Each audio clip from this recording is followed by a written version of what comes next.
Welcome students, आपके class 12th के flamingo book के पोइट्स एंड पैनकेक्स जो चैप्टर 6 है उसके मोस्ट इंपॉर्टेंट क्वेश्चंस की हमने शानदार ट्रिक तैयार की है और आप लोगों के लिए वो आंसर्स बनाए हैं जो आपको इजीली याद हो जाएंगे।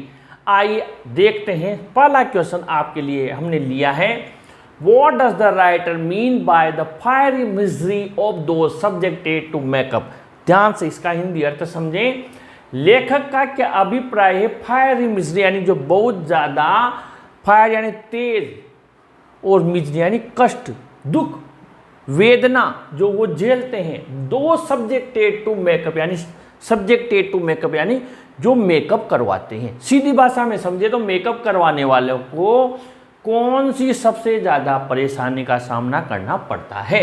Answer by the fiery misery यानी कि अत्यधिक कष्ट से। लेखक का अभिप्राय है टू से डेट की द मेकअप रूम था, हेड रखता था वेरी फास्ट शाइनिंग लाइट्स। अब यहां पर एक मीनिंग दिया हुआ है ये incandescent.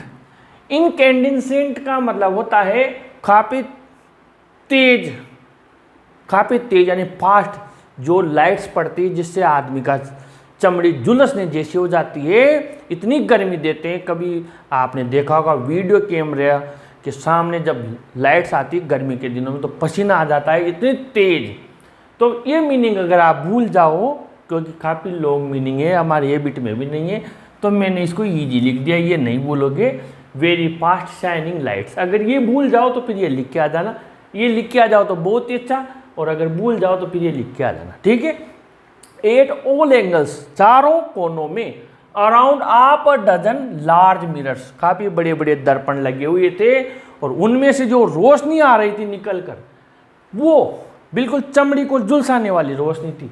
The actors had to bear का मतलब होता है सहन करना, इसका एक और मीनिंग होता है टॉलरेट करना, सहन करना। The actors had to bear the heat, उस गर्मी को सहन करना पड़ता था। जनरेटेड जो उत्पन्न होती थी बाय दोज लाइट्स, उन लाइट्स से। समझ गए कौन सी लाइट्स? Fast shining lights. दूसरा देखें, what is the example of national integration that the author refers to. जो राष्ट्रीय एकता का कौन सा उदाहरण यहां पर लेखक हमें बताता है, ध्यान से समझें।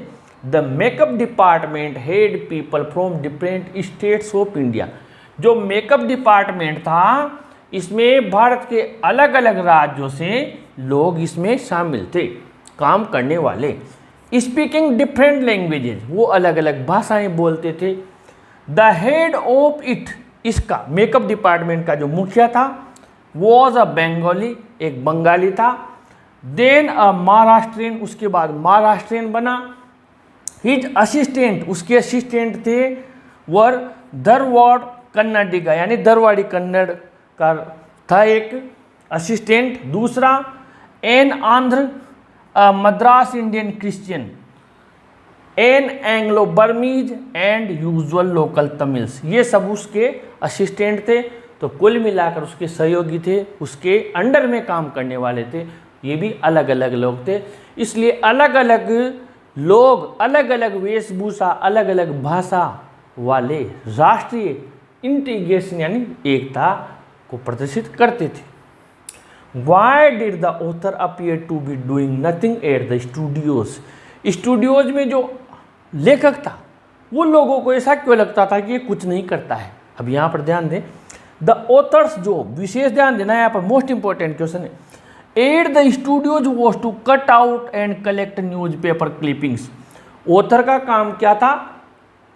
अलग करने का, फाड़ने का और कलेक्ट करने का। न्यूज पेपर की जो क्लिपिंग्स थी, जो कटिंग्स थी, on a variety of subjects, अलग अलग महत्वपूर्ण अलग अलग विषयों की, उनको काटना और कलेक्ट करके रखना था। अखबार की कटिंग्स काटेगा तो अखबार को फाड़ फाड़ कर अलग करेगा, ये वो काम करता था, हालांकि एक काम था उसका। So he appear to be doing nothing at the studios except tearing newspaper. लोगों को लगता है कुछ नहीं करता है, टीयरिंग नहीं, फाड़ता रहता है न्यूज़पेपर्स को। तो ये 3 क्वेश्चन आप अभी हाथों हाथ याद कर लीजिए और नोट भी कर लीजिए। हम इसी तरीके से टुकड़े टुकड़ों में इसके सारे क्वेश्चन आंसर्स करेंगे। आप ये ज़रूर नोट कर ले या फिर इसका स्क्रीनशॉट ले ले। आज के लिए इतना ही। अगले वीडियो में फिर मोस्ट इंपॉर्टेंट क्वेश्चन लेकर आएंगे पोइट्स एंड पेनकेक्स के। आप चैनल के साथ बने रहें, चैनल को ज़रूर सब्सक्राइब करें स्टूडेंट्स। Thank you.